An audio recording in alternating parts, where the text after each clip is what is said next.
አድማስ ተሻጋሪ ለምለም አረንጓዴ የሳር ሜዳዎች ከነፃው የአትላንቲክ ውቅያኖስ ጋር በፍቅር የተጋመዱባት ወርቃማ የባህር ዳርቻዎች በወንዞች የተሸመኑ ለም ምድሮችና በተረጋጋ ነፋስ የሚወዛወዙ ረጅም የዩካሊፕተስ ዛፎች ይህ የኡራጋይ አስደናቂ የተፈጥሮ ገጽታ ነው። እዚህ ምድር ላይ ጨለማ ጫካዎች ወይም አስፈሪ በረሃዎች አይገኙም። ይልቁንም ሀገሪቱን ሙሉ በሙሉ የሚያቋርጡ ንጹሃን የውሃ አካላትና ለምለም ኮረብታዎች ምድሯን የተፈጥሮ ገነት አስመስሏታል። በደቡብ አሜሪካ ካርታ ላይ ሁለት ግዙፍ ሀገራት ግዛቱን ተቆጣጥረው ይታያሉ። በስተሰሜን ሰፊዋ ብራዚል፣ በስተደቡብ ደግሞ ግዙፉ አርጀንቲና። ነገር ግን በእነዚህ ሁለት ጎረቤቶች ጥላ ስር የተሸሸገችው ኡራጋይ በይፋዊ ዓለም አቀፍ መረጃዎች መሠረት በደቡብ አሜሪካ አህጉር እጅግ ሰላማዊዋ አስተማማኟና የበለጸገችው ሀገር እንደሆነች ይነገራል። እንደ ዓለም አቀፉ ትራንስፓረንሲ ኢንተርናሽናል 2023 ኮራፕሽን ፐርሴፕሽንስ ኢንዴክስ መረጃ ከሆነም ኡራጋይ 73 ነጥብ በማስመዝገብ በላቲን አሜሪካ እጅግ ዝቅተኛ የሙስና መጠን ያለባት ሀገር ሆና ተመዝግባለች። በተጨማሪም በግሎባል ፒስ ኢንዴክስ 2023 ጥናት መሠረት በደቡብ አሜሪካ ከሚገኙ ሀገራት ሁሉ በሰላማዊነቷና በማኅበራዊ እርጋታዋ አንደኛ ደረጃን ይዛለች። የነፍስ ወከፍ የሀገር ውስጥ ጠቅላላ ምርቷም ከ20,000 የአሜሪካ ዶላር በላይ በመሆኑ በላቲን አሜሪካ በሀብትና በኑሮ ደረጃ ቀዳሚ ከሆነ ሀገራት ተርታ እንድትሰለፍ አድርጓታል። ከዚህም ባሻገር በዓለም አቀፍ ደረጃ በድህነታቸውና በትህትናቸው የሚታወቁ ደሞዛቸውን ለድሆች እየለገሱ በአሮጌ መኪና የሚጓዙ ልዩ ፕሬዝዳንት ያፈራች እንዲሁም በዓለም የእግር ኳስ ታሪክ ውስጥ 2 ጊዜ የዓለም ዋንጫን በማንሳት ግዙፎቹን የዓለም ኃይላት ያስደነገጡ ድንቅ ኮከቦችን ለዓለም ያበረከተች ሀገር ናት። ነገር ግን ይህንን ሁሉ የኢኮኖሚ ጥንካሬም፣ ፖለቲካዊ እርጋታ፣ ልዩ የመሪዎች ታሪክና አስደናቂ የስፖርት ተጽዕኖ ይዛ ሳለም ለምን አብዛኛው የዓለም ሕዝብ ስለዚች ሀገር አያወራም? ለምንስ በዓለም አቀፍ መገናኛ ብዙሃን ዘንድ እንደ ትልቅ ምስጢር ተሸሸገች? እነዚህን ሁሉ አስደናቂ እውነታዎች ስንሰማ አንድ ትልቅ ጥያቄ በአእምሯችን ውስጥ ይፈጠራል። እንዴት አንዲት በዓለም ካርታ ላይ እንደ ትንሽ ነጥብ የምትታይ የቆዳ ስፋቷ ከግዙፏ አሜሪካ ሚዙሪ ግዛት ማለትም ከ100,000 ካሬ ኪሎ ሜትር ጋር የሚመጣጠንና የሕዝቧ ብዛት ደግሞ ከአንድ ትልቅ ከተማ የማይበልጥ ሀገር እንዴት እንዲህ አይነቱን ግዙፍ ዓለም አቀፋዊ ተጽዕኖ መፍጠር ቻለች? እንዴትስ ነው የሕዝቧ ቁጥር ከ3 ሚሊዮን ተኩል ሳይበልጥ በዓለም የእግር ኳስ መድረክ ላይ ግዙፎችን ሀገራት ደጋግማ በማንበርከክ ታሪክ መስራት የቻለችው? ልጆቿስ ከቴክኖሎጂ ጋር ወዳጅ የሆነበት ሚስጥርስ ምንድን ነው? ከሁሉም በላይ ደግሞ የዓለም ግብይትና ፖለቲካ በከፍተኛ ውጥረት በሚሮጡበት በዚህ ዘመን ሕዝቦቿ በሰላምና በረጋ መንፈስ የሚኖሩበትን ትራንኪሎ የተሰኘውን ልዩ የሕይወት ዘይቤ እንዴት መገንባት ቻለች? በዛሬው ጉዟችን እነዚህን እንመለከታለን። ፕላኔታችን አስደናቂ ናት። በዚህ ቻናልም ወደ ሁሉም ሀገሮች እየተጓዝን እያንዳንዱ ሀገር ምን ልዩ እንደሚያደርገው እንዳሳለን። እናንተም ሰብስክራይብ ካላደረጋችሁ ሰብስክራይብ በማድረግ እንድትጀምሩ፣ ላይክና ኮሜንት በማድረግም ፓስፖርታችሁን በማሳደስ አብራችሁን ተጓዙም። Yo voy a cantar esta canción para mi gente. ለጉዟችን ይረዳን ዘንድ የኡራጋይን ካርታ ለመመልከት ከመኮርን በሁለት የደቡብ አሜሪካ ግዙፍ ሀገራት መካከል ተከባ እናገኛታለን። በስተሰሜን በግዙፍ የአማዞን ደን፣ በሳምባ ዳንስና በእጹብ ድንቅ እግር ኳሷ በምትታወቀው ግዙፏ ብራዚል፣ በስተደቡብ ደግሞ በታንጎ ዳንስና ታዋቂ የበሬ ሥጋ ምርቷ በምትገዝፈው አርጀንቲናም። ነገር ግን ይህች ሀገር በእነዚህ ሁለት ሀያላን ጎረቤቶቿ መካከል ድንበር ላይ ብትገኝም የራሷ የሆነ ፍጹም የተለየ የተፈጥሮ ውበትና ምትሃታዊ ጸጥታ አላት። አብዛኛው የሀገሪቱ ግዛትም ፓምፓስ በሚባሉ ለምለሙ አረንጓዴ የሳር ሜዳዎች የተሸፈነ ነው። እዚህ ምድር ላይ አስፈሪ ተራራዎች፣ ጨለማ ጫካዎች ወይም ወሰን የሌላቸው በረሃዎች አይገኙም። ይልቁንም አድማስ ተሻጋሪ አረንጓዴ ኮረብታዎች፣ በነፃነት የሚሰማሩ ከብቶችና በረጅም ረድፍ የተተከሉ የዩካሊፕተስ ዛፎች የመሬቱን አቀማመጥ ገጽታ ይቀርጹታል። ነገር ግን የኡራጋይ መሬት ለከብት እርባታና ለግብርና ፍጹም ተስማሚ ቢሆንም ህዝቧ ግን በመላ ሀገሪቱ አልተበተነም። በአንድ ካሬ ኪሎ ሜትር ውስጥ የሚኖረው የህዝብ ብዛትም 20 ያህል ብቻ ነው።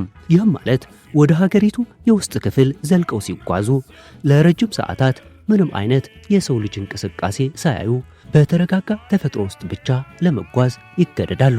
ታዲያ ሀገሪቱ በቆዳ ስፋቷ ሀብታም ሆና ሳለም አብዛኛው ግዛቷ በጸጥታ መዋጦ ይህ የህዝብ ማነስ ለሀገሪቱ የኢኮኖሚ ድካም ይሆን ወይስ ለየት ያለና ሰላማዊ የህይወት ዘይቤን ፈጠረላት? ይህ በጉዟችን ውስጥ የሚፈጠርብን አንዱ ጥያቄ ነው።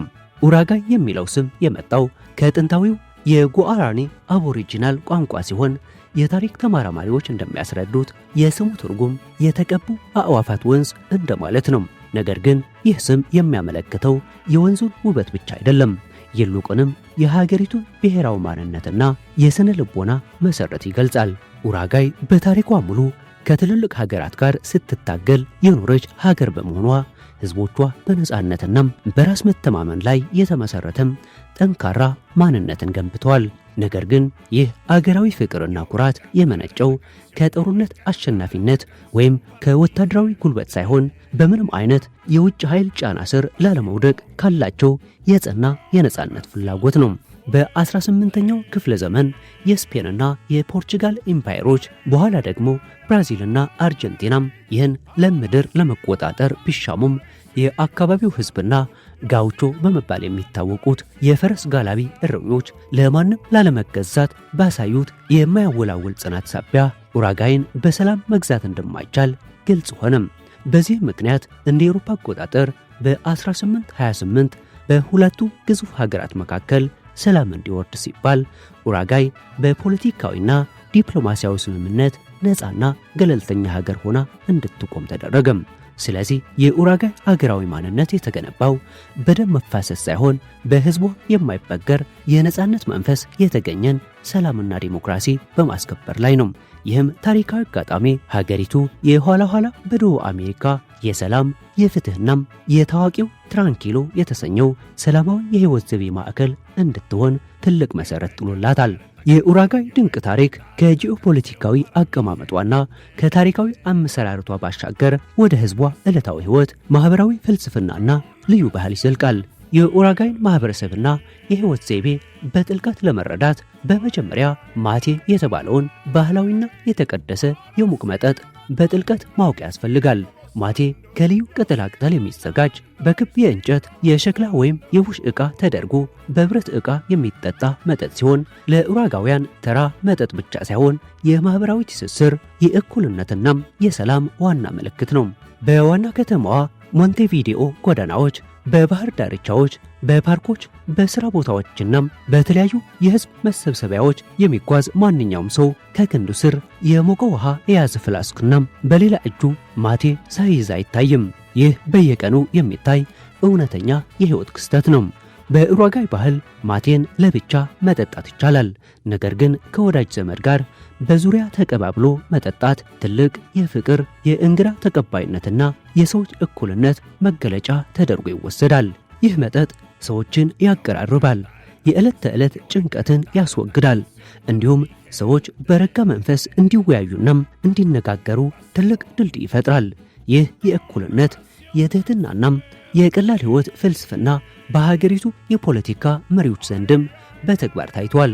ለዚህ ደግሞ በዓለም አቀፍ ደረጃ እጅግ ተጠቃሹናም አስደናቂው ማረጋገጫ የቀድሞ የኡራጋይ ፕሬዝዳንት ሆሴ ሙሂካ ናቸው።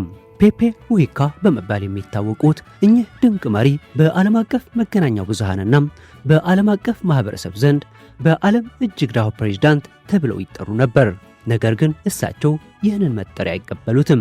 ምክንያቱም እሳቸው ድሃ ማለት አነስተኛ ሀብት ያለው ወይም በቂ ገንዘብ የሌለው ሰው ሳይሆን ወሰን የሌለው ቁሳቁሳዊ ምኞት ያለውና ተጨማሪ ሀብት ለማከማቸት የሚለፋ ሰው ነው በማለት የህይወት ፍልስፍናቸውን በግልጽ ይገልጹታል። ፕሬዝዳንት በነበሩበት ወቅትም በታላቁ የቤተ መንግስት ህንፃ ውስጥ ከመኖር ይልቅ በገጠር በሚገኘው ትንሿናም ቀላል እርሻቸው ውስጥ ከባለቤታቸው ጋር መኖርን መርጠዋል።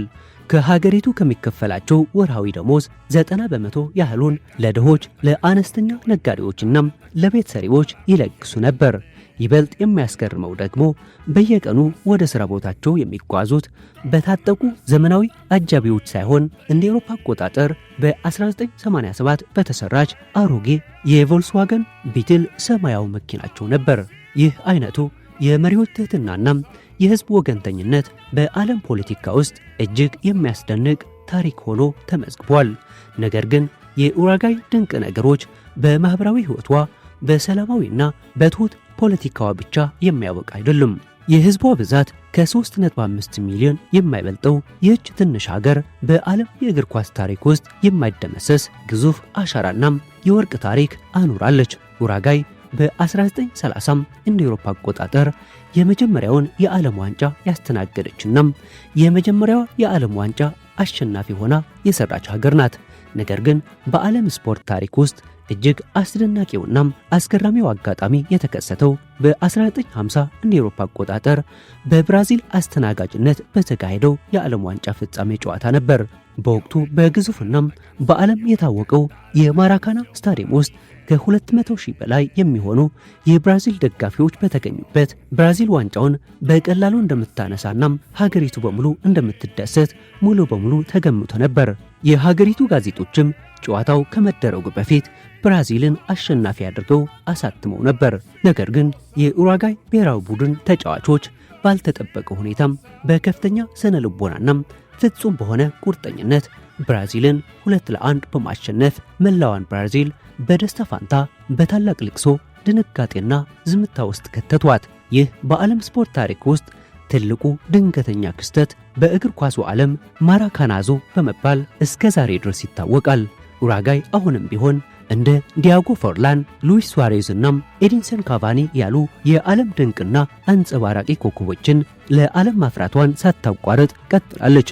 ከሕዝብ ብዛቷ አነስተኛነት አንጻር ሀገሪቱ ያፈራቻቸው ታላላቅ ኮከቦች ብዛት፣ የስፖርት መሠረተ ልማትና ያስመዘገበችው ዓለም አቀፍ ውጤት በዓለም አቀፍ ደረጃም በንጽጽር ሲታይ ፍጹም ተአምራዊና አስደናቂ ያደርገዋል። ከዚህ በተጨማሪም ኡራጋይ በደቡብ አሜሪካ የመጀመሪያዋ ሙሉ በሙሉ በታዳሽ ኃይል የምትሰራ ሀገር ለመሆን በቅታለች። ሀገሪቱ የምትጠቀመውን የኤሌክትሪክ ኃይል ከ95 በመቶ በላይ የሚሆነው ከነፋስ ከፀሐይናም ከውሃ ኃይል ማመንጫዎች የምታገኝ ሲሆን ይህም ለአካባቢ ጥበቃና ለአረንጓዴ ኢኮኖሚ ያላትን ከፍተኛ ቁርጠኝነት ያሳያል። የትምህርት ስርዓቷም ቢሆን በላቲን አሜሪካ እጅግ ዘመናዊ ከሚባሉት አንድ ሲሆን እያንዳንዱ የሀገሪቱ ተማሪ በነፃ ላፕቶፕና የኢንተርኔት አገልግሎት እንዲያገኝ የሚያደርግ ፕላን ሴባል የተባለ ታላቅ የቴክኖሎጂ ፕሮጀክት በመቅረጽ በዓለም አቀፍ ደረጃ አድናቆትን አትርፋለች።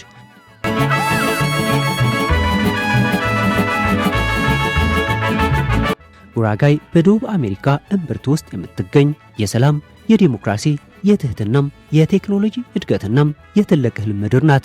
ግዙፍ ሀገራት በታንክ በጦር መሳሪያና በኢኮኖሚ ኃይል ዓለምን ለማስከበርና ለመቆጣጠር በሚታገሉበት በዚህ ውስብስብ ዘመን ኡራጋይ በጸጥታ፣ በፍትህ፣ በማህበራዊ እርጋታና በህዝቦች ፍቅር እንዴት ታላቅና ስኬታማ ሀገር መሆን እንደሚቻል ለዓለም ማህበረሰብ በተግባር አሳይታለች።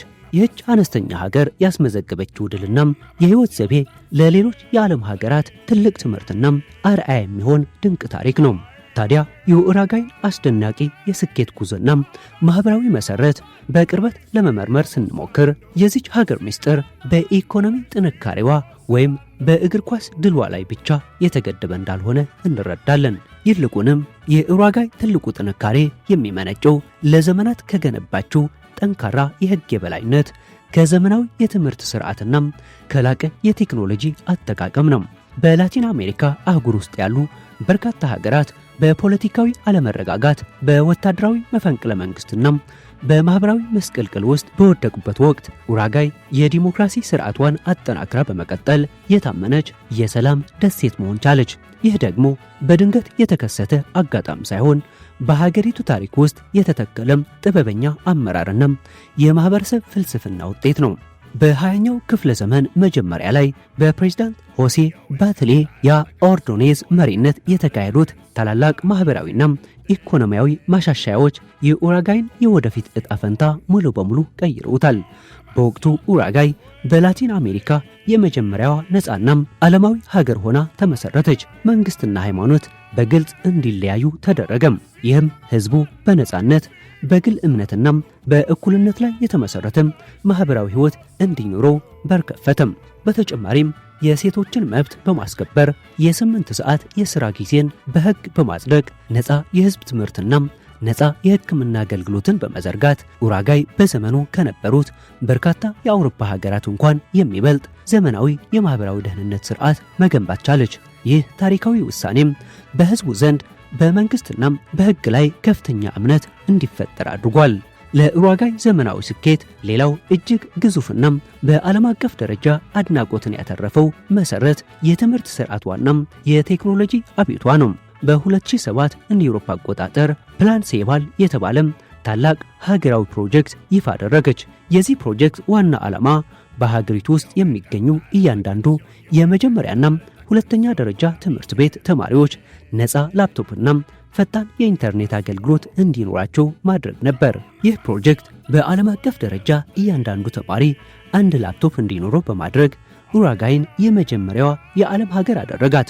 በዚህ ፕሮጀክት ምክንያት በገጠርና በከተማ የሚኖሩ ተማሪዎች የነበራቸው የዲጂታል ዕውቀት ልዩነት ሙሉ በሙሉ እንዲጠፋ ተደረገም።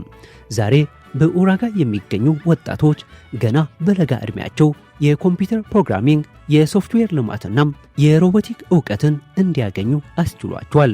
ይህ ደግሞ ሀገሪቱ በደቡብ አሜሪካ ከፍተኛ የሶፍትዌር ላኪና የሶፍትዌር ልማት ማዕከል እንድትሆን ትልቅ በር ከፍቶላታል። ከኢኮኖሚ አንጻር ስንመለከት ደግሞ ኡራጋይ የተፈጥሮ ሀብቷንና የተፈጥሮ ውበቷን በጥበብ የመጠቀም ልዩ ችሎታ አላት። ሀገሪቱ ግዙፍ የነዳጅ ወይም የወርቅ ማዕድን የላትም። ነገር ግን ሀገሪቱ ያላትን አረንጓዴ የሳር ሜዳዎች በመጠቀም በዓለም አቀፍ ደረጃ ከፍተኛ ጥራት ያለው የከብት ስጋና የበግ ፀጉር ኤክስፖርት ታደርጋለች። ይበልጥ የሚያስገርመው ደግሞ በኡራጋይ የሚገኙ እያንዳንዱ ከብቶች በዲጂታል ቺፕ የተደገፉ ናቸው። ይህም ማለት ከብቱ የት እንደተወለደም ምን እንደበላናም እንዴት እንደተኮተኮተ ማንኛውም የዓለም ደንበኛ በኮምፒውተር መከታተል ይችላል። ይህ ከፍተኛ የጥራት ቁጥጥር የኡራጋይ ስጋ በዓለም አቀፍ ገበያ ውድና ተፈላጊ እንዲሆን አድርጎታል። ከዚህም በተጨማሪ ኡራጋይ በአረንጓዴ ኢኮኖሚና በታዳሽ ኃይል ማመንጨት በዓለም አቀፍ ደረጃ አዲስ ታሪክ ጽፋለች። ከ10 ዓመታት በፊት ሀገሪቱ አብዛኛውን የኤሌክትሪክ ኃይል ከጎረቤት ሀገራት በውድ ዋጋ ታስገባ ነበር። ነገር ግን በተደረገው ከፍተኛ የፖለቲካ ቁርጠኝነትና የኢንቨስትመንት አቅጣጫ መለወጥ ዛሬ ኡራጋይ ከ95 በመቶ በላይ የሚሆነውን የኤሌክትሪክ ኃይሏን ከነፋስ ከፀሐይና ከውሃ ኃይል ማመንጫዎች ታገኛለች። ይህ አስደናቂ ስኬት ሀገሪቱ ከውጭ ነዳጅ ጥገኝነት ነፃ እንድትሆንና የአካባቢ ጥበቃን በተግባር እንድታረጋግጥ አስችሏታል። የኡራጋይ ሌላው ማራኪ ገጽታ የቱሪዝም ኢንዱስትሪዋ ነው። በየዓመቱ በሚሊዮን የሚቆጠሩ የዓለም ቱሪስቶች ወደ ኡራጋይ ውብ የባህር ዳርቻዎች ይጎርፋሉ። በተለይም ፑንታ ዴል ኤስቴ የምትባለው ውብ የባህር ዳርቻ ከተማም በደቡብ አሜሪካ የሞናኮ እህት በመባል ትታወቃለች። በዚያ የሚገኙት ዘመናዊ ህንፃዎች፣ የቅንጦት ሆቴሎችና ጸጥተኛ የባህር ዳርቻዎች በዓለም አቀፍ ደረጃ የሚገኙ ባለሀብቶችን፣ ታዋቂ አርቲስቶችንና የስፖርት ኮከቦችን ይስባሉ። ነገር ግን ከዚህ የቅንጦት ህይወት ጎን ለጎን የኡራጋይ ህዝብ አሁንም ቢሆን ያንንን ጥንታዊ የትህትና የሰላምና የረጋ ህይወት ባህሉን አጥብቆ ይዟል። ታዲያ ለምን አብዛኛው የዓለም ህዝብ ስለዚች ሀገር አያወራም? ለምንስ በዓለም አቀፍ መገናኛ ብዙሃን ዘንድ እንደ ትልቅ ሚስጥር ተሸሸገች? መልሱ አጭርና ግልጽ ነው። በዓለም አቀፍ መገናኛ ብዙሃን ዘንድ አርዕስተ ዜና የሚሆኑት አሳዛኝ ጦርነቶች፣ የፖለቲካ ምስቅልቅሎች፣ ከፍተኛ ወንጀሎችና ድንገተኛ አደጋዎች ናቸው። ኡራጋይ ግን ጦርነት የለባትም። በወንጀልና በረብሻ አትታወቅም። ፖለቲካዋም ቢሆን በሰላምና በስምምነት የሚመራ ነው። ኡራጋይ በዓለም አቀፍ ደረጃ ትኩረት ሳትፈልግ የራሷን የሰላምና የትህትና ምድርን ገንብታ መኖርን መርጣለች። ህዝቦቿ በዝግታ በሰላምና በስምምነት መኖርን የመረጡት በታሪካቸው ካለፉበት መስዋዕትነት በመማራቸው ነው። ስለዚህ ኡራጋይ በዓለም አቀፍ መገናኛ ብዙሃን ዘንድ ያልተወራላት በውድቀት ወይም በችግር ምክንያት ሳይሆን ለዓለም አቀፍ ጫጫታና ትኩረት ቦታ ሳትሰጥ የራሷን ሰላማዊና ድንቅ ምድር በጥበብ በመገንባቷ ነው። በአጠቃላይ ሲታይ የኡራጋይ ታሪክ የሚያስተምረን አንድ ትልቅ ሀገራዊ እውነት አለ። የአንድ ሀገር ታላቅነት የሚለካው በቆዳ ስፋቷ፣ በህዝብ ብዛቷ ወይም በታጠቁ የጦር መሳሪያዎቿ ብዛት አይደለም። ይልቁንም የአንድ ሀገር እውነተኛ ታላቅነት የሚለካው ለህዝቧ በምትሰጠው የሰላም፣ የፍትህ፣ የትምህርትናም የእኩልነት ዕድል ነው። ኡራጋይ በትንሽ የህዝብ ብዛትና በትንሽ ግዛት ውስጥ ሆናም በዓለም አቀፍ ደረጃ እንዴት ትልቅ ተጽዕኖ መፍጠር እንደሚቻል፣ እንዴት የዲሞክራሲናም የሰላም ተአምር መስራት እንደሚቻል ለዓለም ማህበረሰብ በተግባር ያሳየች ድንቅ ሀገር ናት። ለዛሬው በዚያ በቃን። በሌላ ኤፒሶድ እስክንገናኝ ደህና ሁኑ።